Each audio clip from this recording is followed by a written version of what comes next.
Տարիների վեր ՅՈՒՆԵՍԿՕ-ի ներքո գործող Պարի միջազգային խորհրդի որոշմամբ ապրիլի 29-ը հռչակված է Պարի միջազգային օր։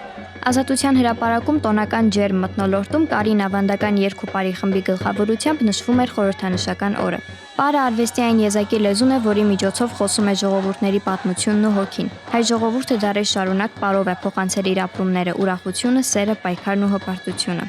Հայկական պարերը արտացոլում են մեր ինքնությունը հենց,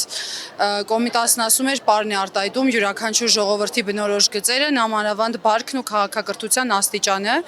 եւ նայելով հայկական պարերին դուք կարող եք հստակորեն տեսնել, թե ինչպիսի կենցաղավարման, ինչպիսի արժեհամակարգի մարդիկ են եղել հայերը,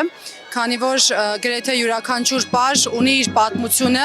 եւ արտացոլում է հայ ժողովրդի հերոսական անցյալը եւ ինչու ոչ նաեւ ապագան։ Մարդն իր ինքնությունը չի սովորում միայն դասասենյակներում, երբ խոսքը միջավայրի մասին է, այն հնչում է, պարում, շարժվում։ Ձեզ որ հարցնեմ որտեղից եք սովորել հայերեն, կարող եք պատասխանել։ Միջավայրից եք, չէ՞ վերցրել։ Նման միջոցառումների կարևորությունն է դա, որ այն չգիտեմ, այնտեղից պատական մեկ անցնի հայ, լսի երաժշտությունը, գա, միանա ու սկսի պարել։ Ու այդ առումով շատ մեծ դեր ունեն մեծանուն մարդիկ, Ռուդիկ Հարոյան, Գագիկ Գինոսյան, որը հասցրեց գագաթնակետին, ու հիմա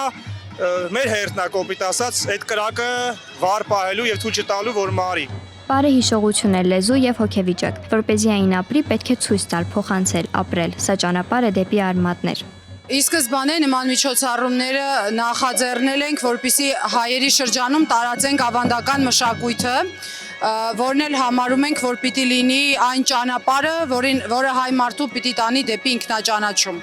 Այսօր եւս այս հարուստ ավանդույթը շարունակում է ապրել, կյանքի կոչելով հայկական ազգային ավանդական պարը, նորովի ոգեշնչելով մասնակիցներին։ Դրսում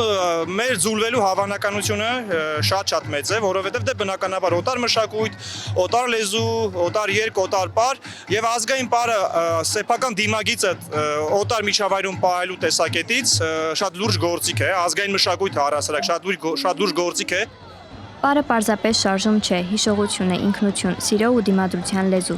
Ազատության հրապարակում ոչ միայն պարեցին, այլև տոնեցին ազգային պատկանելիությունը, փայփայեցին մշակույթը եւ փոխանցեցին ոգի։ Յուրաքանչյուր քայլով ամեն մի շարժումով մեկ անգամ եւս հնչեց ու երևաց այն, ինչ սերունդներ շարունակ մեզ ոգեշնչել է լինել ու մնալ հայ։ Եվ քանի դեռ կան մարդիկ, որոնք պարում են հանուն հայրենիքի, մեր պատմությունը շարունակվում է։